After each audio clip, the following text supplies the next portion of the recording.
That was a smooth So entry. I was hoping I might be able to kind of, how are you doing that? There we go, right. Sweet. Okay, cool.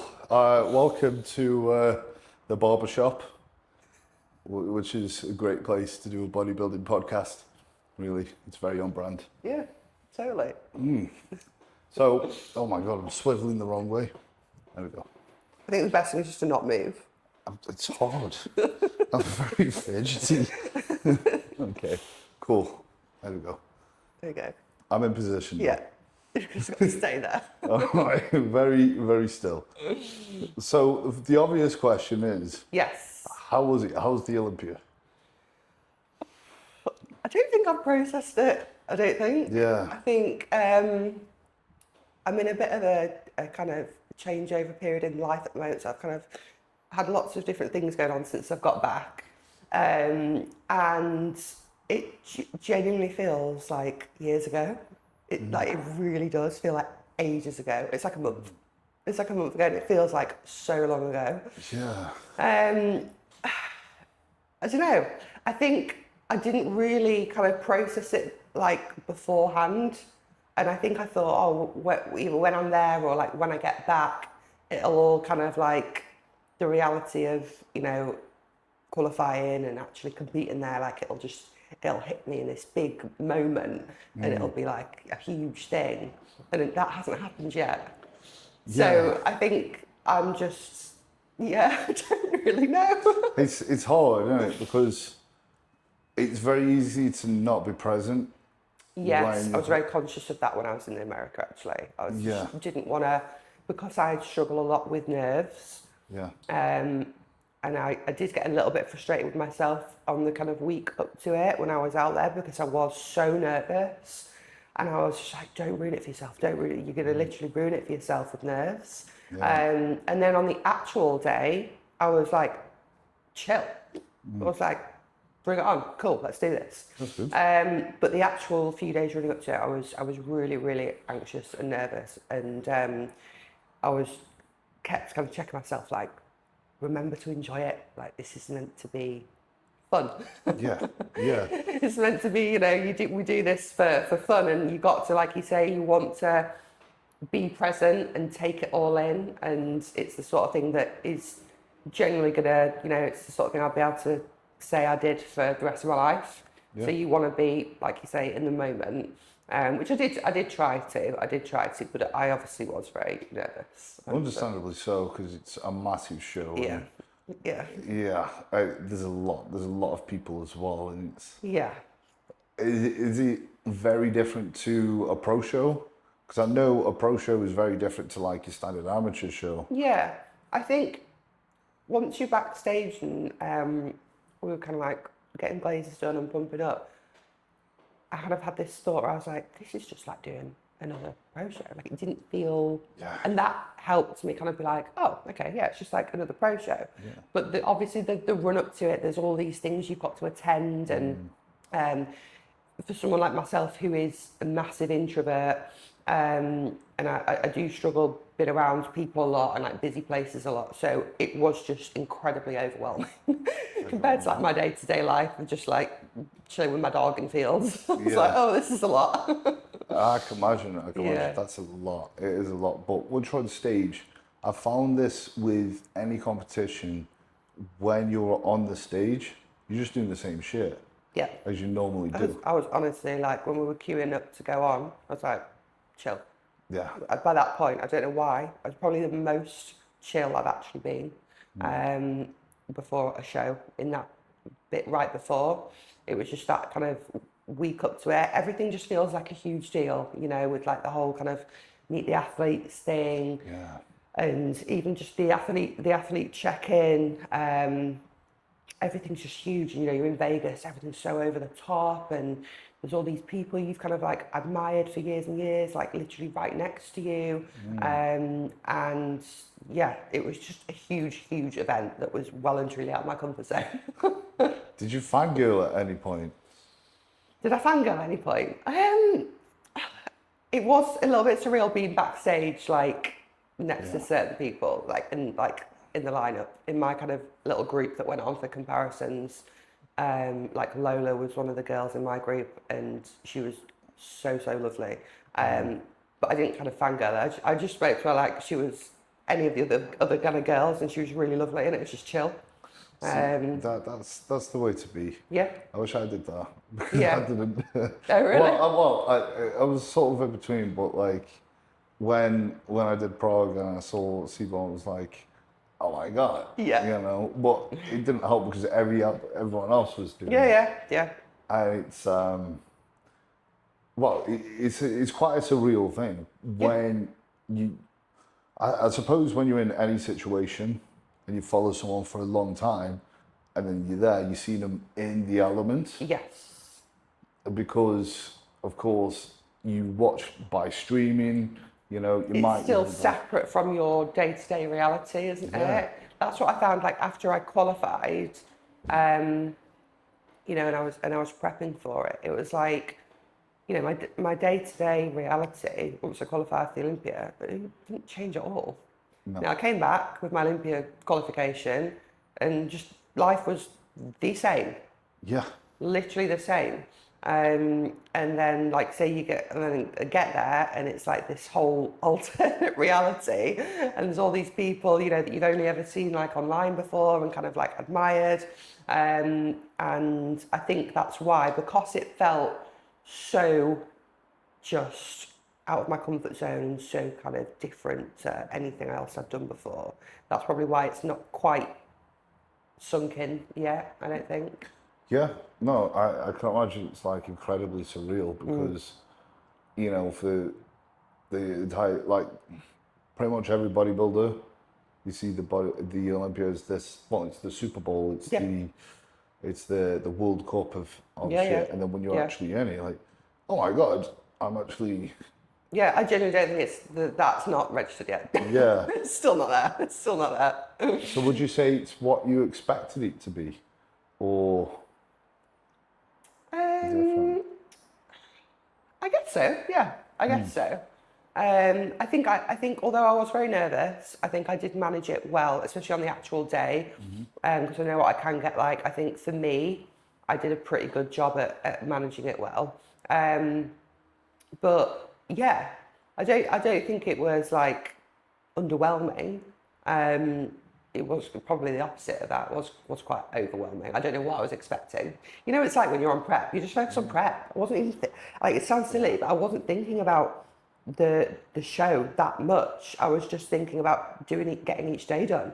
We've been on prep for so long. Like I was on my arse at the end of that prep. Like I can imagine. So just like, I just gotta get through this hour. It's And then it's like, whoa, show day's here. It's crazy, yeah, because when you're on prep, because it's so demanding, you're using everything you've got to actually just do the shit and tick the boxes. Yeah, and because I've been dieting for so long, and again, it was one of those things where I kept having to check myself, like, remember to enjoy this. It might be fucking hard, but this is your last prep. You're prepping for the Olympia. You're never going to be prepping for the Olympia again. Like thousands, if not hundreds of thousands of people would kill to be in this position. Yeah. Fucking try and enjoy it. Be present, no matter how tough it gets. And I kept kind of having to check myself with that because, you know, all preps are obviously, you know, really hard. But I'd never done ever in my competing career. I'd never done a back-to-back prep like that. So I've always kind of done, you know, a season, which has always been very short, 1 or 2 shows, and then had at least 18, 24 months off. So this time I had 10 weeks. So going back into that was a real challenge for me, and I was just, I was dragging my ass at the end. I was really dragging my ass. Yeah.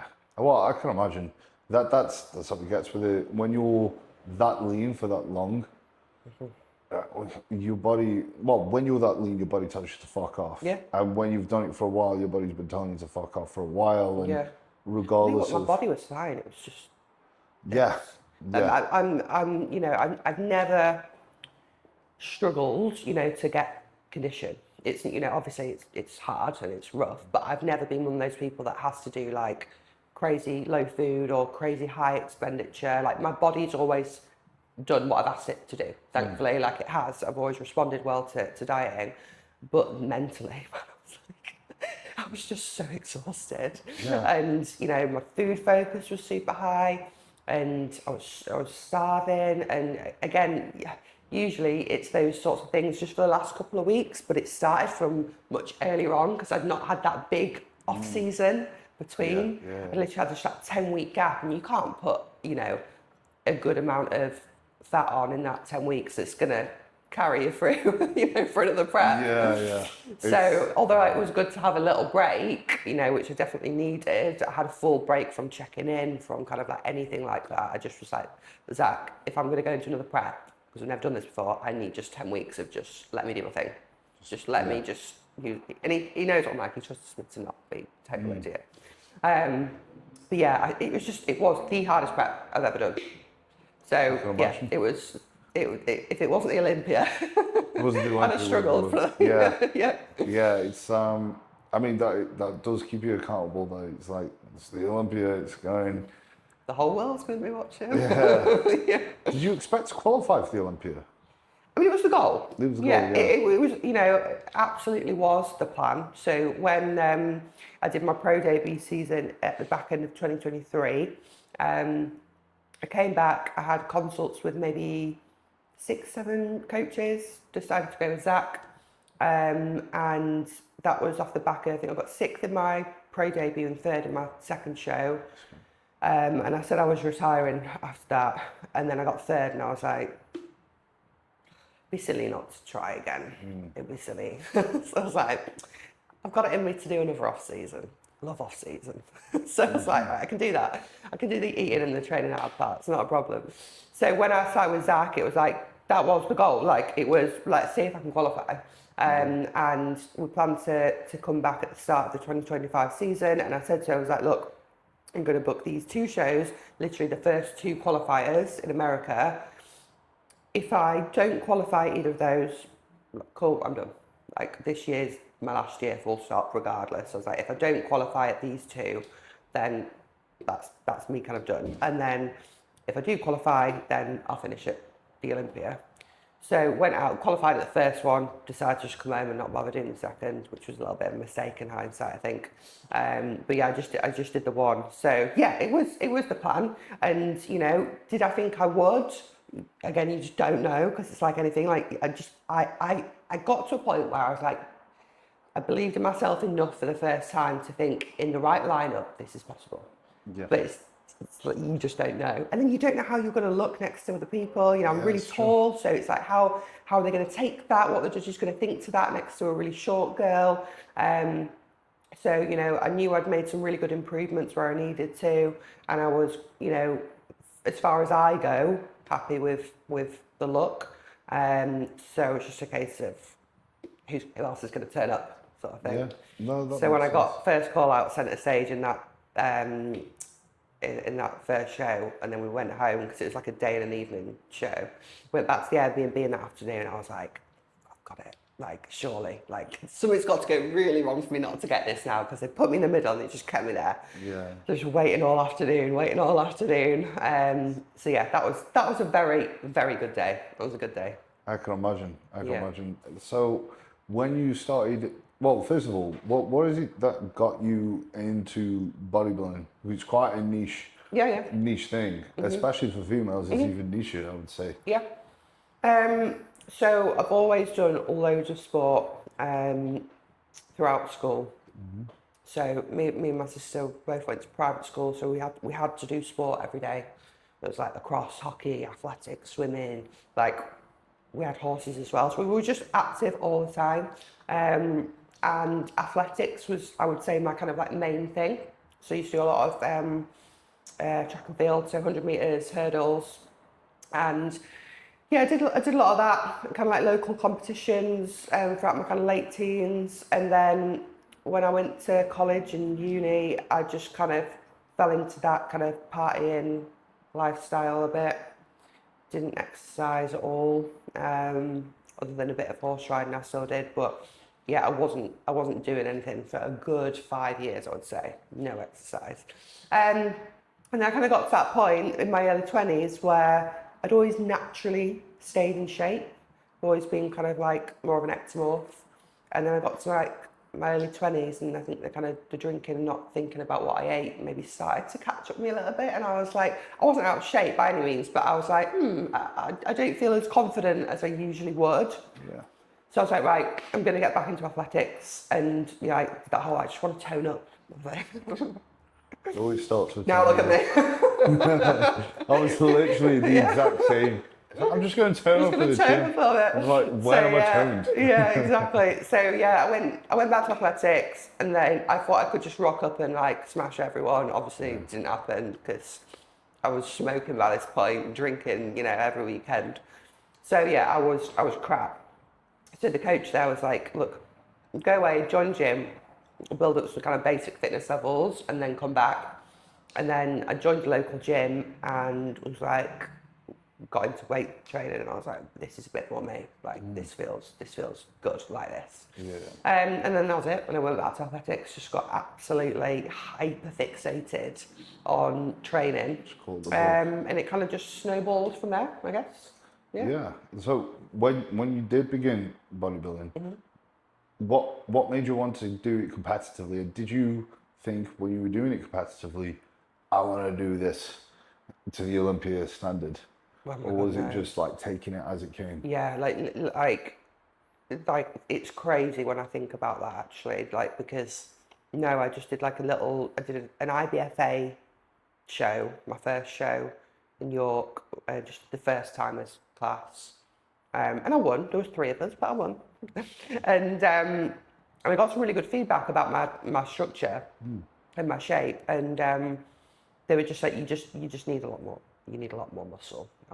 I didn't have the muscle for figure back then, but I just never was drawn to bikini, so I just was a small figure girl. So I thought, right, I'll go away, I'll get my head down for a couple of years, and I'll come back. So I didn't compete for nearly 3 years after that, and that's when Dan Wellburn prepped me 2019. I did all the PCA and NABA stuff in 2019, and that's when I started to think, like he put a lot of self-belief in me. Like we had a really good season, and he backed me a lot and was like, he planted the seed about turning pro. After that season, I was like, that'd be quite cool, turn IFBB pro. Like that felt surreal to me then. Yeah. And then it's like now I'm like, what the hell?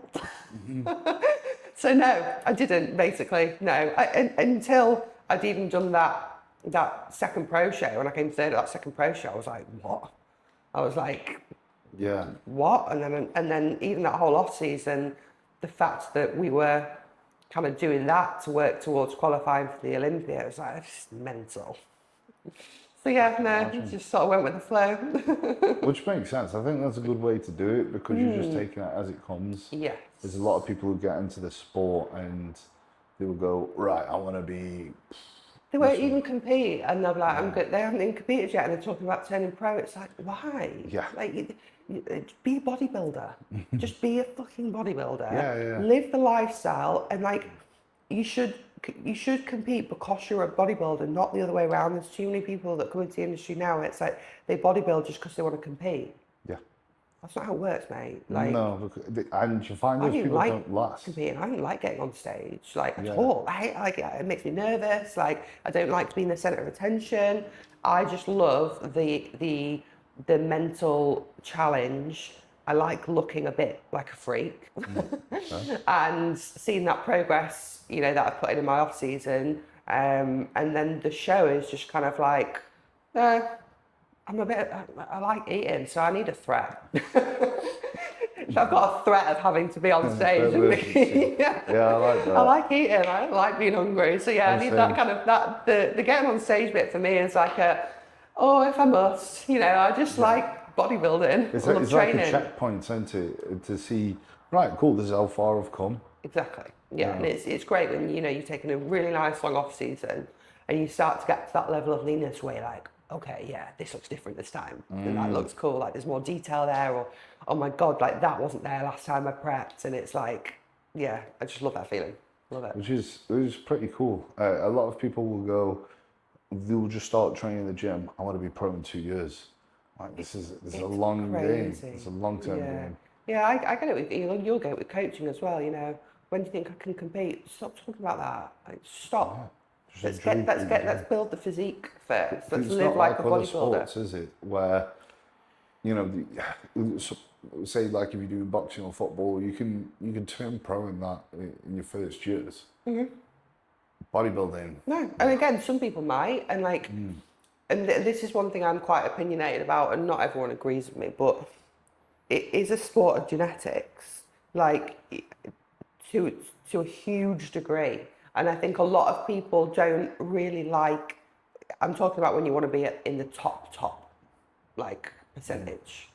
Like a lot of people really don't like admitting that to themselves, I think, you know, and I'm not saying that, you know, having good genetics means that, you know, you don't have to do everything else and work your absolute arse off, because of course you do. But when you're looking at the elite, you know, people at the, you know, the top places in the Pro League and at the Olympia and stuff, they're the genetic elite. They are, yeah. Full stop. Like, they are. There's no, and that's just how it is. And you kind of get to a point where it kind of stresses me out a little bit when I see all these kind of young guys and girls coming through the industry, and they've just got nothing except bodybuilding, and you can see they don't have the genetic structure for it. That's something you're just unfortunately or fortunately born with. Yeah, and But some people just love it and they don't care about. I was gonna say, like, if that's the case, if you love it and you like the process of just doing, that's cool. Yeah. But if you're under the delusion that, right, if I do this and I live for it and I make all the sacrifice and I just pour everything to it, I could be up here.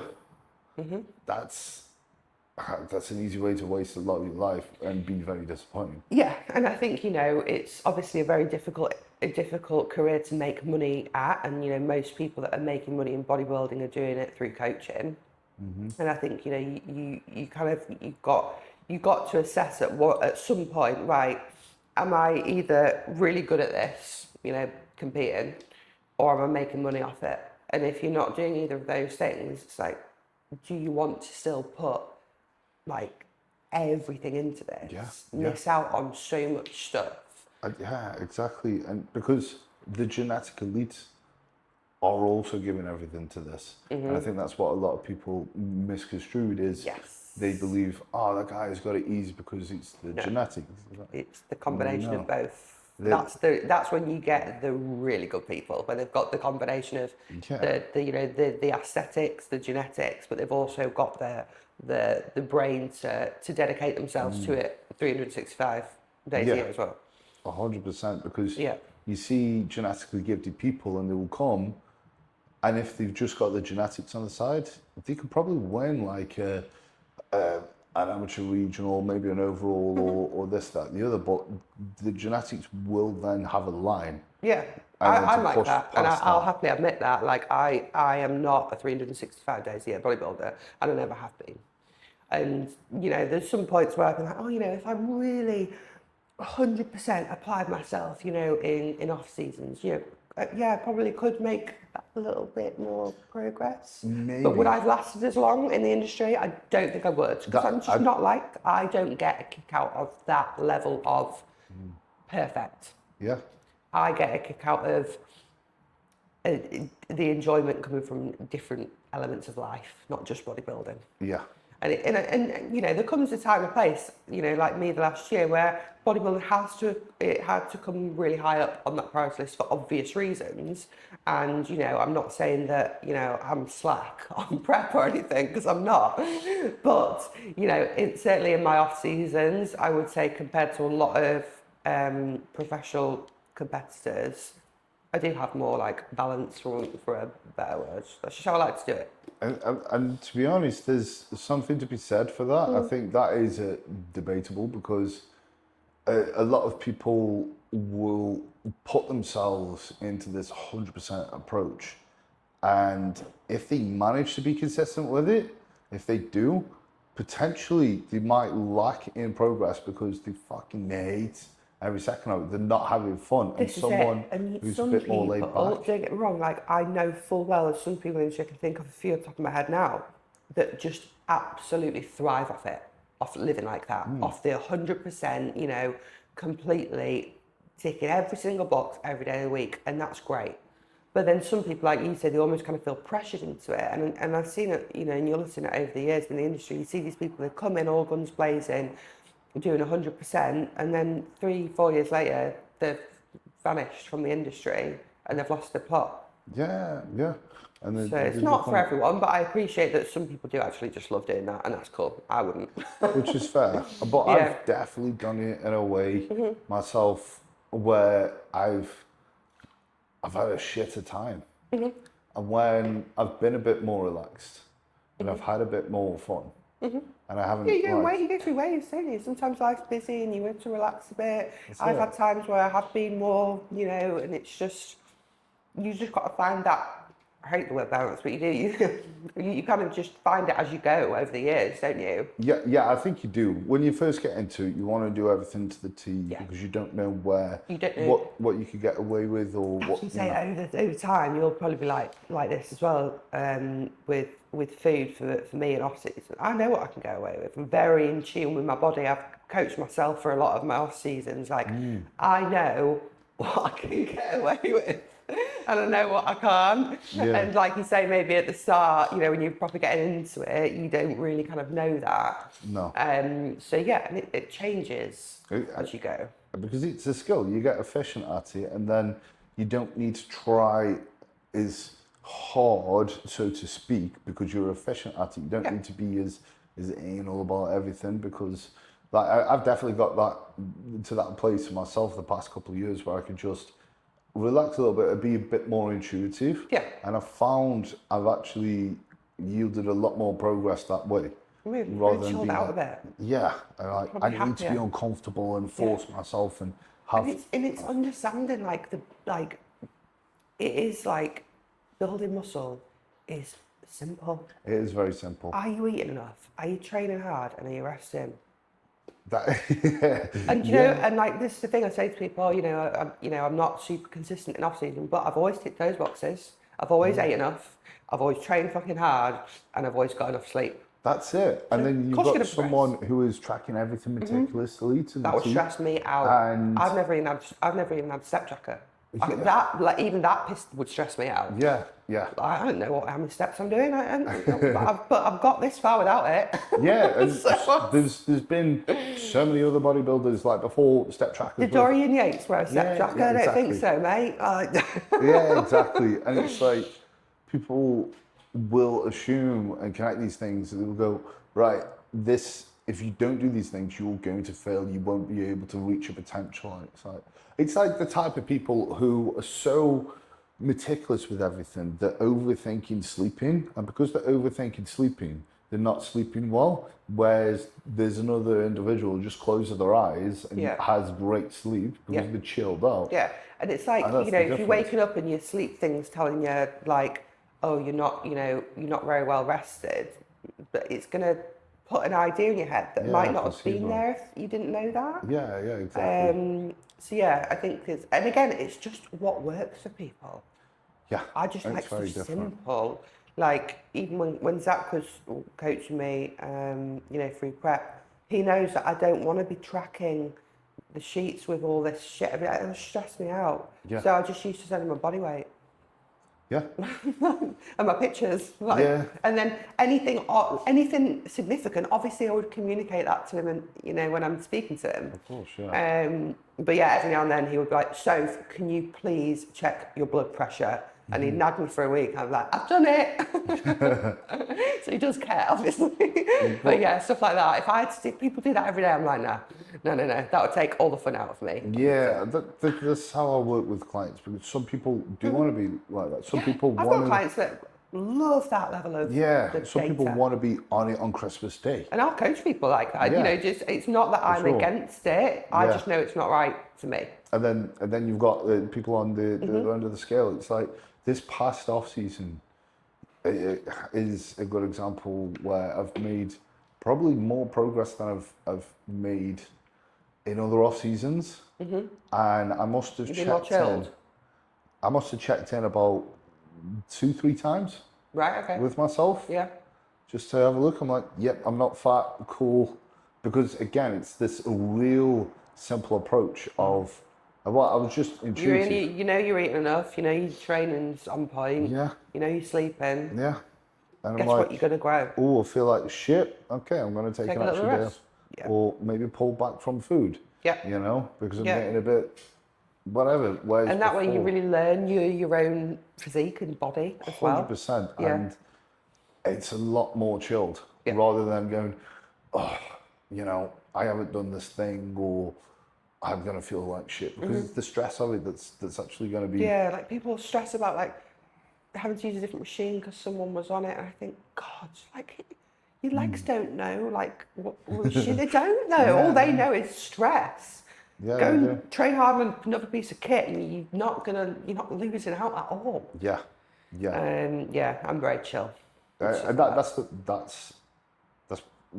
probably a big reason why you're very good, you know, I because think I wouldn't have lasted this long in the industry if I'd have had to have just done that, you know. but that's what makes great athletes. This is something I've been preaching for a little while recently. Is, you know, the best way to go far in the sport is to last in it. Yeah. And if you're doing it in a way that you hate doing it, Yeah.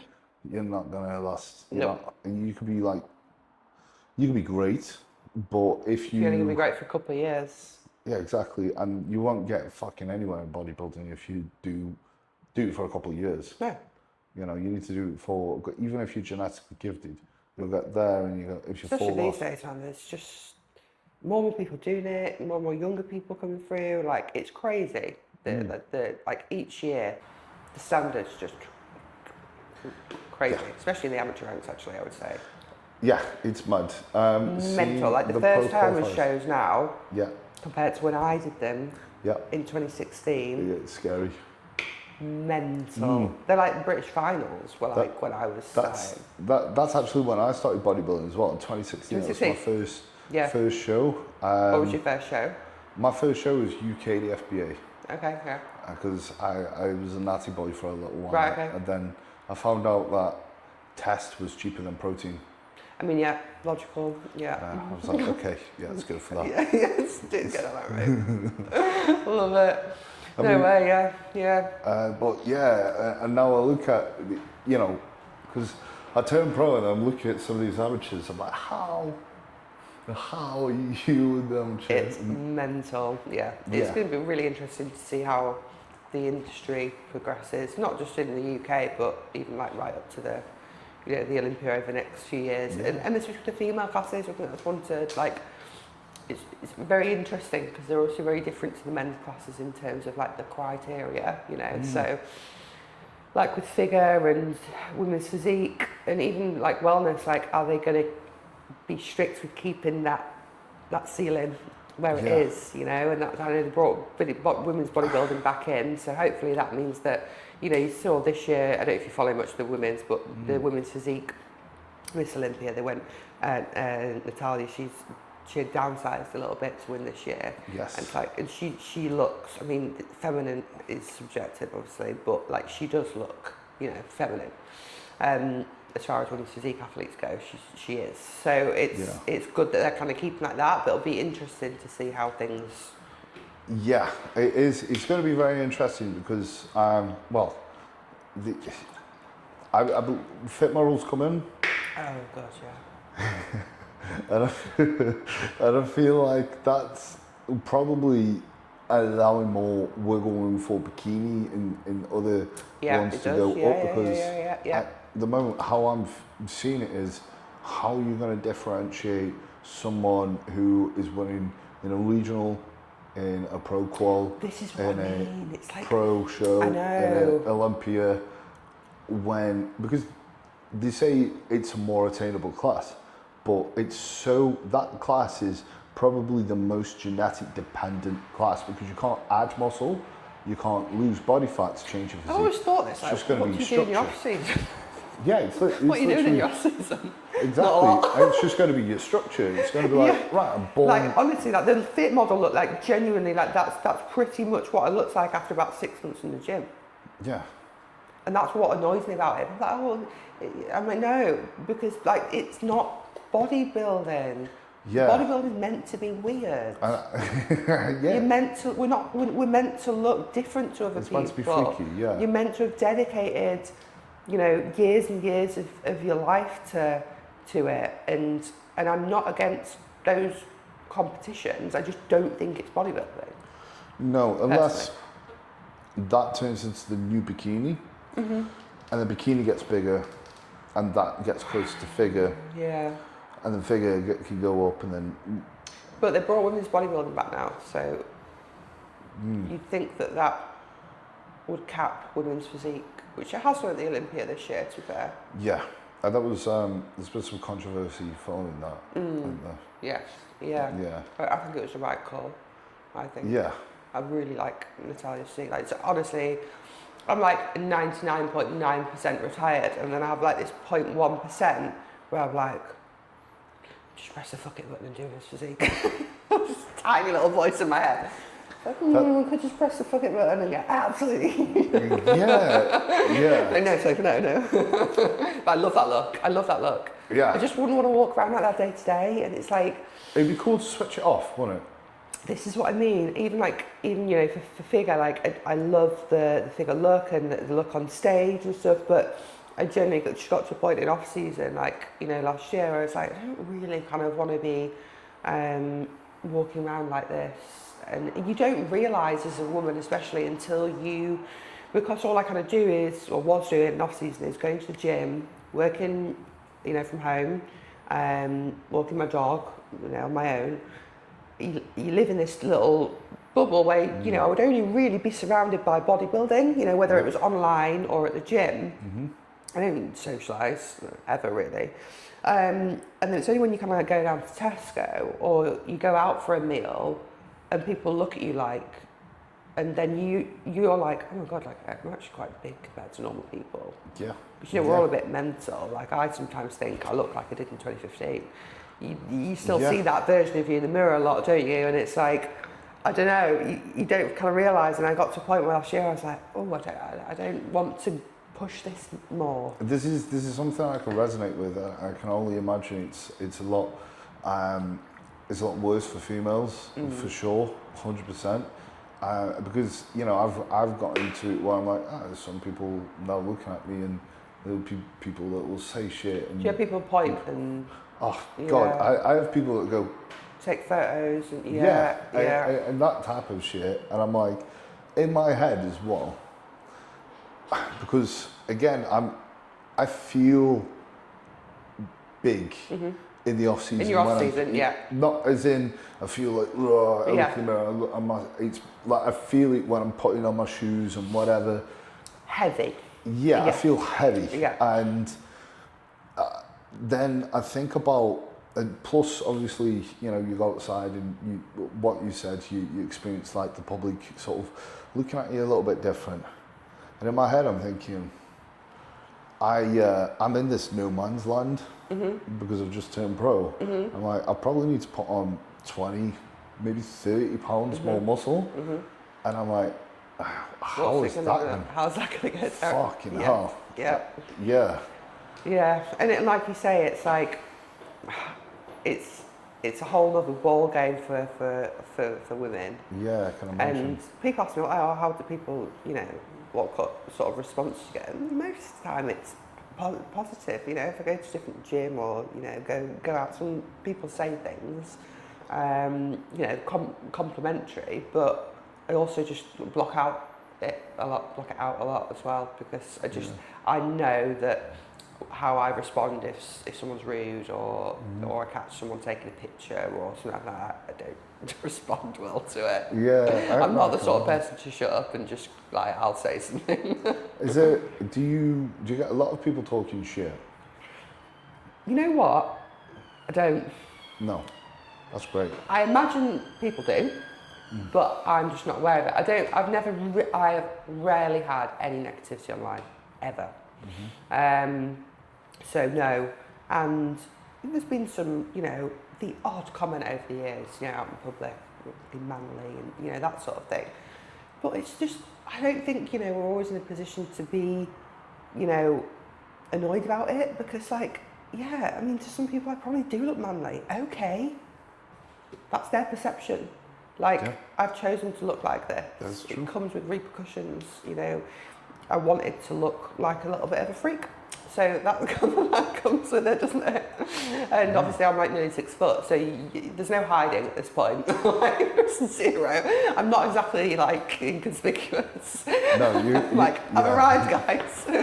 Yeah, you can't be incognito at that point, which I suppose that's the cool thing. Yeah. As well, it's sort of like a gift and a curse. You just can't switch it off. Yeah. You know, it's like, say if you're a professional singer, you could go, and sing and go, oh wow, people, I didn't know that. Yeah. You know, but you're a bodybuilder. Here I am. Yeah, unless you're dressed in a tent. You know? It's fucked. Yeah. So obviously you made the decision to retire downsize, and you said you were considering that. Was it last year or the year prior? So when I prepped for my pro debut season 2023, that was meant to be my last because I slipped a disc 2 weeks after I turned pro, and I thought I was done. Like honestly, like it was so bad. Like it was really, really bad. I thought I'm never going to be able to train legs properly again. I'll never be able to do pro debut. And then it gradually got better over a couple of years. So I thought, right, I'll be able to do a pro debut season, and then I'm going to call it a day. I don't want to keep risking injuring myself again. And then obviously I got third. So should I qualify for the Olympia? But that really is it this time. And now obviously I'm like the boy who cried wolf, so I don't think many people believe me, but I really am done. So what's been the nail on the coffin to make the decision of being done? Lots of factors. I think, just being 32, I'm nearly 33, I've given like a decade pretty much of my life to it. I want to do other shit. And at the end of the day, as much balance as I have compared to other bodybuilders, it is restrictive, especially when it comes to a prep, So just being able to experience other things and not have that always in the back of my head, like eating, training, I'll always do it, but it not being right up there on that priority list. So that's a massive thing. And enjoyment level as well. I'll happily admit that. Like I just did not enjoy prepping as much these last 2 times. I think any other preps I've done, it's been like tunnel vision, nothing else is as important as this prep and this show. Whereas it was just a little bit more kind of like, I'd rather be doing that. But I'd go and train anyway, Yeah. But there was a bit of that kind of begrudge, I guess, that just was never there before. It was always bodybuilding, and then this prep, it was like, if it was like a nice day, like on a weekend of like, I want to be out with my dog up a mountain, and now I've got to go train shoulders. Yeah, and I just got to the point where I was like, I would rather not. Yeah, no, that makes sense. So it was being kind of brutally honest with myself about how I want my life to look, and I feel like I've given what I want to bodybuilding. I've achieved so much more than I ever thought I would, like just beyond, like way beyond. And yeah, I just want to, like I said, I'll always be a bodybuilder, I think, certainly for a long while, I'll always be a bodybuilder. I just don't want to do the extremes of prep. That's what it is. Okay. Because it's, I've come back and people are like, what's changed? I'm not, not really. I'm like in a perma off season. Yeah. That's what I'm like. And I said to myself, I'm downsizing my upper body and I can't stop training it. So at the moment, I'm stuck in permanent off-season mode, which is cool. I love off-season. That sounds great. Yeah, that sounds I great. love off-season. So, what would happen if you just got bigger and bigger? I think I'm gonna, which sounds awesome. Yeah, I know. Would there be? I don't want to get bigger, really. This is the thing. And I said to you, I want to stop training upper body at some point. And then it's balancing that aesthetics versus enjoyment. And I haven't found that balance yet because I love training. And I don't just love training legs, I love training shoulders. I can love training chest, But then there's the aesthetic side of it. And it's like, I wish I could just train balls to the wall upper body, but just not grow. But I'm also really good at eating. Yeah. And I will grow. I know what my body's like I will. So would there be a point in time where you go, I might actually I'll have to diet a bit at some point. Yeah. I definitely will have to diet because I got to just under 200 pounds my last off season, and I got to the point where I think I was like 197, and I just was sick of eating, and I was like, all I probably need to do is just have one more takeaway, and I would have gotten to 200. But I just, when it's like you get to that point where it's like, just food was just like no. But I am good at eating. I love eating.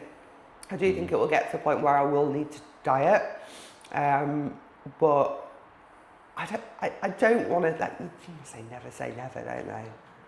But yeah, that's the thing. You might accidentally become physique. guys, I retired, like, to me and say, psych, I moved up the class. I didn't give up, I got in bigger. I don't know. Do you know how many people will be pissed off? Yeah. It's like, I've just unintentionally become massive. Fuck. I think, like, it's really hard to tell because I've got a few big life changes coming up. And I think as time progresses and life moves on, and I've been out, of bodybuilding longer, it's not always, I'm literally like a month post show. So at the moment, I can't stop. I don't want to stop training upper body, but you just don't know what the future holds. I don't know what the hell I'm going to be doing this time next year, training wise, and how I'll feel about it. I might wake up one day and just be like, you know what? I doubt this will happen, but I might just wake up and be like, I don't want to train anymore. I just want to hike with my dog. I don't want to train. I don't think it'll ever happen, but you just don't know.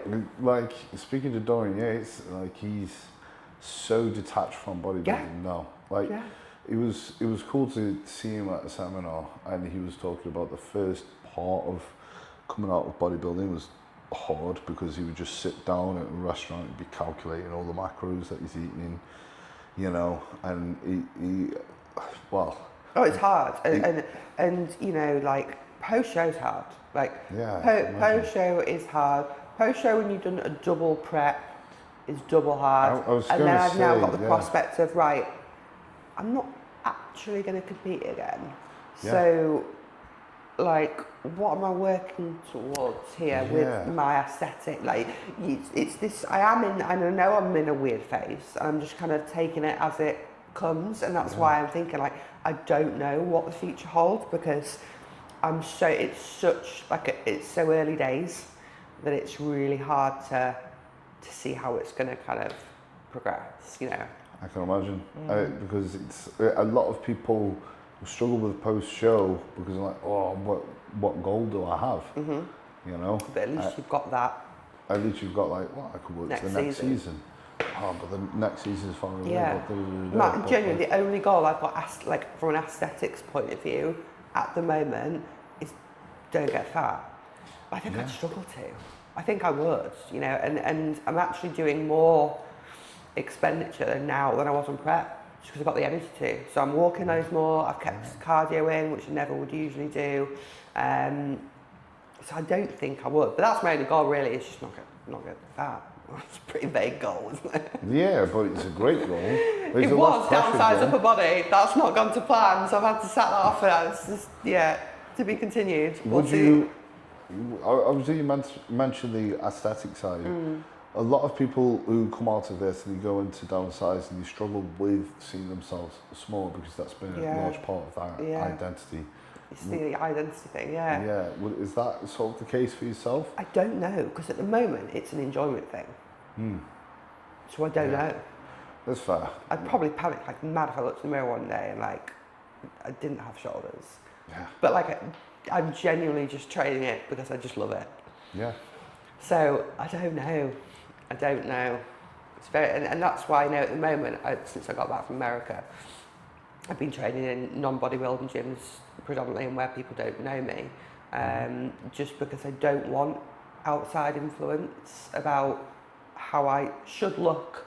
Do you know what I mean? And I just wanted to make sure every decision I was making was really in line with my values and what I want moving forward from my life and my body, and not about how people would expect me to look or do. Do you see what I mean?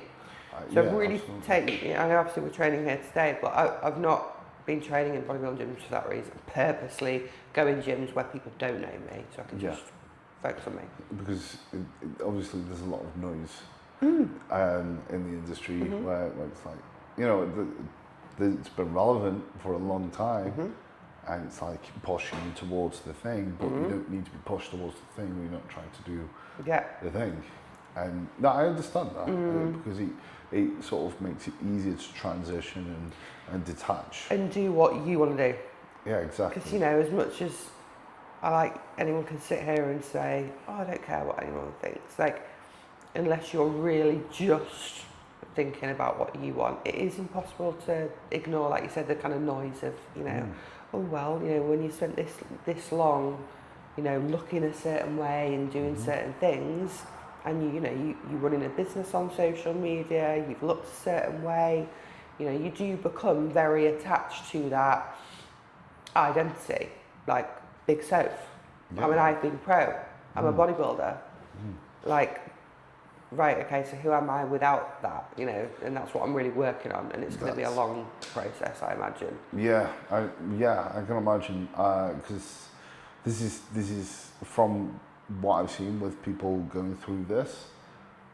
A lot of people do go through that. It's like, well, this has been a big, because bodybuilding is so consuming. It's like another job. It is. And it's like, this is why a lot of bodybuilders coach alongside it, because a lot of jobs aren't actually sustainable alongside. No, yeah, you're right, actually. Yeah, you're right. So consuming, and because it is so consuming, you're gonna attach a lot of your identity, potentially a lot of your self-worth. And when you've been successful at it, it's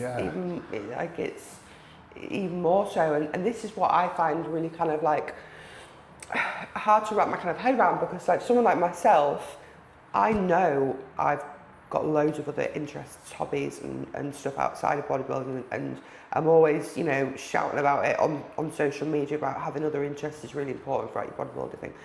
And I, even with all that other stuff that I do, and you know, I've got interest in, I'm still, you know, notably going to find this hard. So what's it like for people who don't have? All they know is that bodybuilding. Scares me, because God, like, it's hard enough for me at the moment taking that, you know, going through this when I've got loads of other things I like doing and have interest in, but there's still a huge part of me that is Soph the bodybuilder. Yeah. Like, what am I without? Yeah, like, without that? Right, okay. Like, who are you? Yeah, it's like so you say, consuming, you know. You've done this for 10 years, you've worked up to the pinnacle. I do think it's quite a ballsy decision to go, I've worked to here, because it could be quite enticing to go, okay, could I move up in the Olympia? This is what everyone said to me, like, you're wasting your potential, why you're just getting started. You're just getting started at the next level. Why on earth would you stop now? And I get it, because there's so many people that would love to be in my position where, you know, I've just done my first Olympia. But life's you got to do what you got to do. Like, life's too short to do shit that you don't want to do. I did start to feel, you know, a little bit of kind of pressure with that, but I was like, no, the love for it is just, the love for prep is just not there anymore. The bodybuilding is, that won't go away, but the love for doing another prep is not where it would need to be. Yeah. And it's gonna be tricky to actually continue to climb up, and you could probably build a resentment. You know, I started to this year. I really did, and I knew it was time to stop, because I really did start to get like that, and I knew it wasn't right. Like, this just isn't in line with what I want to do anymore. And that sounds a lot more preferable to do it from the choice of, you know what, I'm satiated from bodybuilding. I've got what I want out of it. I can make the choice to step back. Yeah, this is what I mean. At least I was in control of it. Whereas, like before, when I set my disc, and I thought I had to retire because I had no choice, and it killed me. I didn't want to retire then. Yeah. Like, I just turned pro, and then I couldn't train legs for like 6 months, and I lost my marbles because I didn't want to retire. Yeah. So at least this time, it's like I have chosen to. Yeah. When I want. Which is like, yeah, I suppose that probably makes it a lot easier. Yeah. Obviously, I Oh, can't 100%. empathise at that point. Yeah. Yeah. 'Cause- Injuries, there's nothing worse. You know, when you yeah. when you just you know you're on a really good run at things, and like I said, I just turned pro. I was buzzing. I went from just like the biggest high to I might have lost bodybuilding for good. That feeling was horrible because I didn't want it to stop then. Yeah. I was like tunnel vision back then. So yeah, it is like you say, it's nice to just be like, actually, you know what, I'm done with this, and it's my choice. Because you see a lot of people, and I suppose, to be honest, if I was to list a big fear, is me working towards something, getting close, and then not having that control, it just gets taken away. Something happens, I get injured, or my health goes sideways. You know what? Around the kind of injury time, that was when I made a really, really big focus on not making bodybuilding my universe as much, because I realised that at any point it could go. it's gone, and I lost my marbles bad. So I was like, right, in those 6 months to a year, I did so many other things and really kind of discovered like other things I love outside of bodybuilding, and made a focus, you know, made a point of keeping those things in my life. You know, they weren't up here when I got back to bodybuilding how I wanted to again, but I made them a part of me, and you know, a part of the kind of my interests and the facets to me as a person, not just Soph the bodybuilder.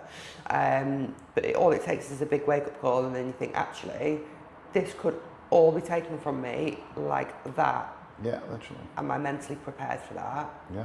Have I got other stuff going on? Yeah. Who am I without it? This is something I asked myself, because I had a labrum tear, and I couldn't train for a little while. I'm like, fuck. There could be a point in time where you can get taken away. You literally just don't know. What are you going to do? And that's... I lost my marbles after injury. I can imagine. Insane. Yeah, I got to a really... I wasn't just in a left great my place. career to start coaching full time as well. Literally just. Really? So I'd literally just, you know, back then I was coaching a lot of competitors as well. I don't really these days, but that was my kind of focus then. So I was like, oh my God, I've literally just made my entire life about bodybuilding. Can't even do it anymore. But yeah, it's rough. It was rough. Yeah. So, what sort of things did you do to help with that process? You know what? I really just kind of like, from a mental standpoint, I really just went back to things that I enjoyed when I was younger. Sounds really basic. Right. But that's what I've kind of found, like without getting kind of like too deep, as I've kind of like grown up, is like going back to the things and me before all the shit. Do you know what I mean? Just stripping it back. Like, right, what did I really like doing when I was younger? Yeah. When I was a kid, what did I love doing? What did I grow up doing? When I was kind of like had free time, what would I choose to do? And those are the things that really get me excited still, even now. So anything kind of creative, anything outdoorsy, anything with animals, that's my kind of jam. So yeah, I just kind of started like trying different things. I even went to a pottery class. It was great. It was really hard. Yeah. I was horrified that I wasn't amazing at it immediately and didn't actually go back. I was like, what do you mean I'm not? I can't make a jug straight away. Shit. Fuck this, it's rigged. But yeah, I just kind of went back to all the things I really kind of like to do pre-bodybuilding and was like, let's just try a few new things that I know make me kind of tick, and that massively, massively helped. It really did. But I wouldn't want to go through that again. That was... I wouldn't wish that on anyone. It wasn't good. Yeah. The injuries, not good, not good. It's like one of those things, it's like when you're healthy, you want everything, you know, and then when your health's jeopardised, the only thing that you want is your health. Once you've had, and I catch myself sometimes doing this, once you've had a really bad injury like that, like sometimes, even now, like this year, I'll be training legs on prep, like no energy, starving hungry, feel like shit, didn't want to be there, and I just used to remind myself, Soph, there was a long period of time where you thought you'd never be able to do this. Now you're doing it for the Olympia.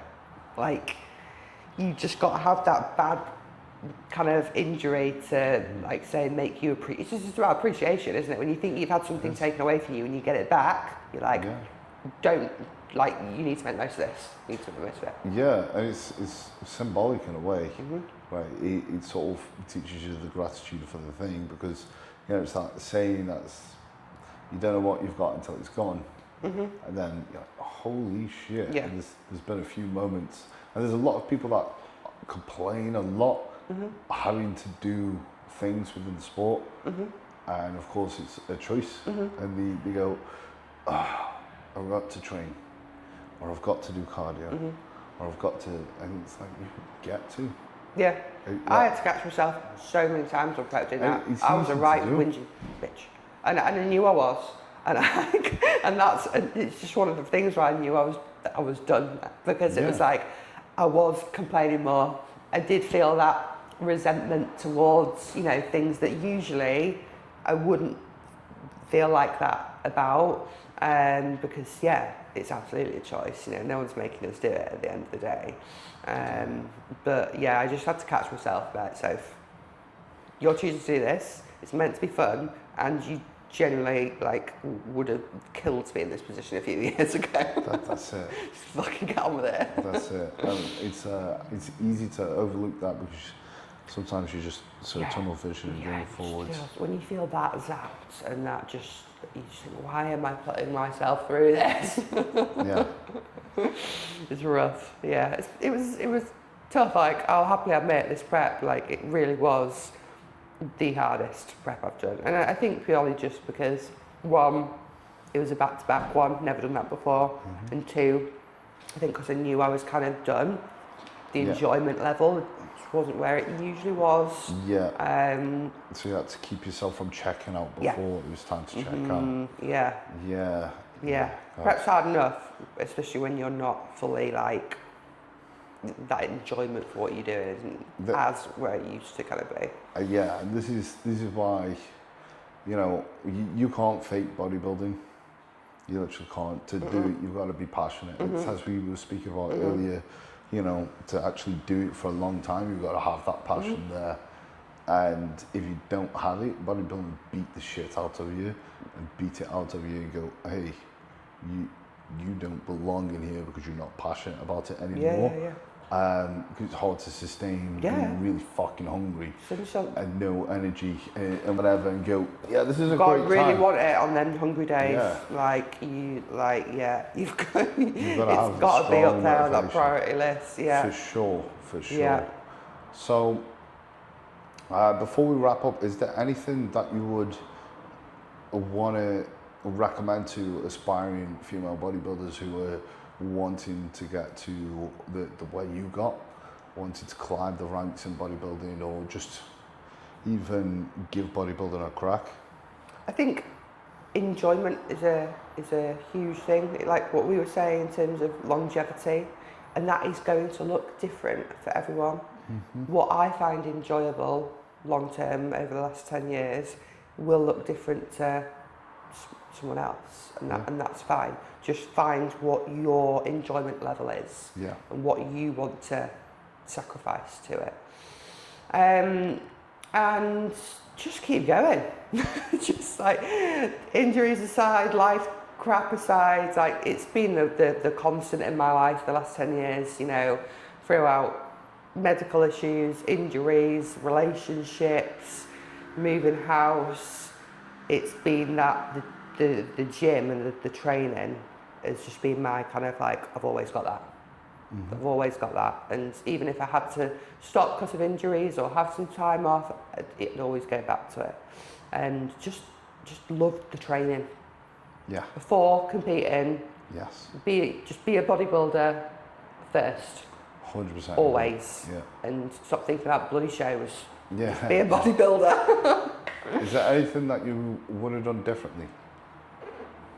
It's a funny one, that, isn't it? Because it's if I did stuff differently, would I have Absolutely. got what I'd done? So I'm inclined to say no.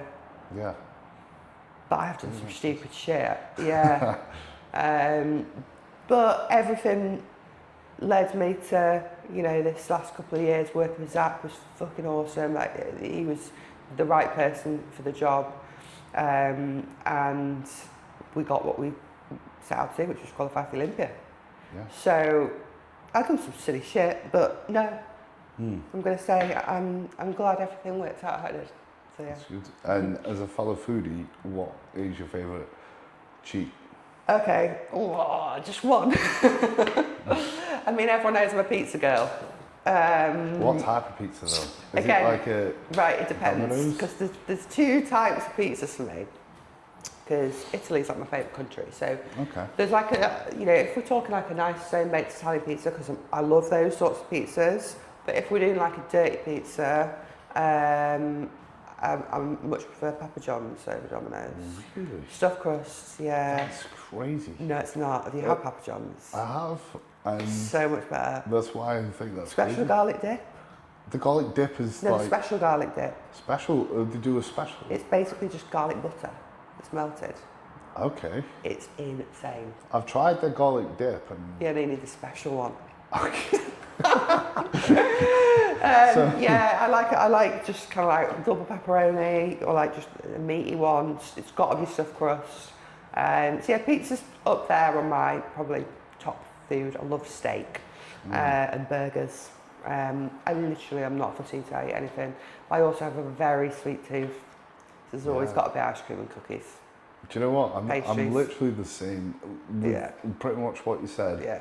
Like, but I'm Domino's. I'm a Domino's guy. Yeah. I might have to try Papa I'm John's going to change again. your mind on that. Yeah, with the They don't put special enough cheese toppings.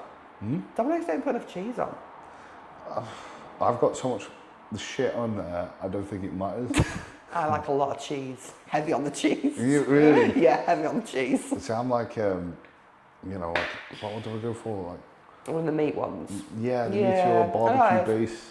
Yeah, But I need to try this special. yeah. And then God. desserts, I like kind of warmed up cookies with Yeah, some Ben and literally. Jerry's. Yeah, that's it. I'm weird because I'll put it in the microwave, Yeah, and sometimes I'll order That's my right. pizza and I'm like, I need meat to be the right temperature. I'll put it in the oven again. yeah, get the timing right. Yeah. Yeah, blast the cookies for like half a minute in the Yeah. microwave.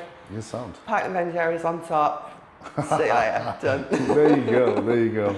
Okay. Easy. You can't put weight on an off season. You're doing it wrong. Yeah, exactly. Easy 4,000 calories there. A lot of At people least. try Probably to no, do probably it more. clean and they're like, oh, you Yeah. should be eating that as a bodybuilder. I'm like, I'm 6 foot nearly, and it's like, when I'm in, I've stopped weighing myself actually, but when I'd be in my off season, I'd be at like at least 185, 190 pounds, like, and my appetite would go. I couldn't get my food in from clean food. I had daily off plans at the end of the off season. yeah. So like literally every day, every night off plan. I've As long as you're having a good quality protein source, Yeah. every day off plan meal. Would that be pizza? Not always, because I couldn't stomach it. Like, you Yeah. know what got to a point in off season, I'm not going to lie, I'd have to kind of fast to enjoy something like that. Yeah. I'd have to just like fast on a Saturday so I could enjoy pizza. Yeah. I've I had Subway a lot in off season. yeah. Heard of, what's it called in Derby? Grillzilla. Used to go there every day. Really? Yeah, to chicken and just like kind of just I used to more try calorific chicken meals. Is that Derby? Yeah, and then Okay. there's a burger place opposite that called You Got Beef or You Want Beef? Want They're beef? burgers. Very good. Really? See, Chicken and beef burger in one. I think I've been a basic bitch and I've just been going to Five Guys. Five Guys, yeah. You know what, that's something I've not had a lot of for some reason. Really? Yeah, I don't know why. My I've last never been that off-season. near one, I don't think. I think that's probably why. Yeah. But yeah, I would just change it up really. But a steak, I do love just a steak and chips, can't go wrong. But yeah, I was just daily off plans. Prep hit me like when I started prep, I was like, oh God, I've got to go a full week without an off plan. Man. But So yeah. how many calories do you get up to in a, or do you not know? Off season, I think it was basically just like we just got to a point where As much as possible. yeah, just it was a bit free for all. I'm not gonna lie. Yeah, Do you know what? I can relate to that so much. That's literally where I got to my last off season. For me, it was the Subways. I was Subways. Subwaying every day. I did get to a point where Subway was basically my meal plan Yeah. because I was yeah. having it every day. Yeah, I was like double On the cookies. chicken breast. The Subway cookies are so good. They're Yes. so soft. 12 cookies. Can't go wrong. Huh? 12 cookies. 12 cookies is insane. It's In not. by my standards. 4 foot longs and 12 cookies. Can't go wrong. Yeah. The macros Subway's- aren't bad on the platter. The macros aren't. I can imagine to be fair. Like and honestly, this is how bad I am. Like, I don't think Subway's bad. Like, if I went for a Nando's in off season, I wouldn't be counting that as an off-plan meal. People go for Nando's, and I'm like, that's not off-plan, is it? In off season? No. Well, yeah, I mean, It's like sushi. What are you doing? Yeah. Sushi. I know. Not off-plan. It's not an off-plan meal. It's on-plan now in off season. As far as I'm That's concerned. some plan. Yeah. Yeah. That's true, but like. There's got to be heavy amounts of bread and cheese for it to be an off-plan. That's what I consider Yeah, it. it's got to be. It's got to meat be. or fish and rice, then it's bodybuilding food. It is. It is. It's got to be some grease in there, you know. Cheese, yeah. Yeah. We've got this heavy on cheese. I'm getting that vibe. Okay. So where can people find you? Where's Instagram, what is my handle? I think it's sophie.a.j.IFBB Pro. it might be. It might Try be. that out. See if you Yeah, can I find think it. that'll come up. Or Stronger with Soph, if you search that, it might come. It was easier when I was just Big Soph, but I got rid of that about a year ago now. Really? Yeah, How come? quite a few people keep telling me to bring it back. Yeah. Because it was a joke at first, and then people literally started calling me it for years because it was my Instagram handle. And then let's leave that there. And then it got to the point where like I'd meet someone like outside of the industry, like, oh, you've got Instagram. What's your Instagram? I'm like, yeah, it's Big Soph. Big Soph. It's embarrassing. So I got rid of it, but I wasn't. Yeah. Well, you are big and your name's Yeah. No, I'm trying to downsize. Soph. Yeah, but like. Still nearly 6 foot. Still always going to be big in some ways. I can't say Big Jack Why? because I'm 5'8". I see what you mean. Yeah. You know what I mean? I think people, like, loads of people call me it. Just like, in my, Do you know in my what? close- The first thing I thought when I saw you in the Olympia stage, I was like, that's Big Soph. Big Soph. yeah, it's one of them. But it goes, I'll never fully get rid of it. It'll never die. I think it's going to haunt you now. It's going to forever. stick around, absolutely. But that's not a bad name, you know? I mean, it's not. My mum doesn't like it. Big Soph. It's not, yes, that's not really ladylike. I'm like, yeah, I mean, I think we're on past that, mother. That's funny. Yeah, That's so yeah, I think it's Sophie AJ IFBB Pro. And that's pretty much where I am bodybuilding wise. I've got a website, strongerwithsoph.com, which is my coaching website. Yeah, So what things are you focusing on? What big things have you got coming up? moving house. Moving house. Moving house, hopefully in a few months. That's the main thing at the moment. Yeah, Yeah. that's the main thing that I'm kind of focusing on. So yeah, that's kind of at the forefront of my mind right now. It's been quite nice to have a focus because Yes. I think it's very easy coming off of prep and with the double whammy of the retirement. If I didn't have anything to hone in on, I Yeah. think it'd be even harder. So I'm just Sure. kind of like, right, that's what I'm focus on that, and it's something that's completely separate to it. And yeah, just literally, I did a post about it the other day, just like trying this new version of me out and figuring shit out. It's going to take me a while. Yeah. You know, who am I without bodybuilding? How do I want to eat? How do I want to train? How do I want to spend my free time? What do I want my life to look like in a few years? And I'm still answering them. Yeah. So it's just Early days. very early days. Even though it feels like literally ages ago, it's really early days. That's great. Probably because a lot's happened since then. Yeah. Yeah. No, That's true, good. true. It's good. True. Well, thank you for coming on. No probs. And we're going to hit legs. I Yes. don't know how that's going to be recorded. Yeah, I'm straight off the back of no training for 4 days and a 3-hour hike yesterday. And a snotty nose. This is great. Yeah, we'll give it a go. Leg day. Yeah, no, I'm excited actually. It'll be good. I haven't That's trained good. loads this one in ages, so yeah, it'll be good. Sweet. Should I get a pizza first? I was just going to say, we should have, like, if I knew you were a fat cunt like me, we should have found a cheat meal after. Well, yeah, I mean, you see. I mean, I did see the Subway story and I was like, yeah, you're my hero. 4 footlongs and the cookies. I was like, yeah, that is a bit of me. Yeah, why not? Why not? We'll do round 2 we'll get a pizza as well. Was special Papa John's. Okay, yeah. Yeah. So what, do you have to ask? It's the one that comes with it. That's Big Tony. It's the one that comes with it. Okay. So it's got a green lid. It's yellowy kind of colour. Right. It's a bit like Marmite. Some people hate it. Okay, yeah. But if you like garlic, I do like and you garlic. like butter, I do like butter. it's just an intense garlic butter. That's how I would explain it. Okay. Yeah. Okay. I'm excited. You sold me to it. Yeah. Okay. Who doesn't like garlic and butter? Idiots. Idiots. I'm excited for you. I'm going to get you over to the Papa John's side. It's got to be a compelling argument, really, because Domino's is very. I would choose Pizza Hut over Domino's. What? Yeah. A Pizza Hut? Yeah. Have you had the cheesy bites crust? Yeah, but like. And also, again, You've got heavy on the Domino's cheese. I don't know. There's something about Domino's that just doesn't impress me. What? Have you had the cheese twists? The cookies are good. Have you had the cheese twists?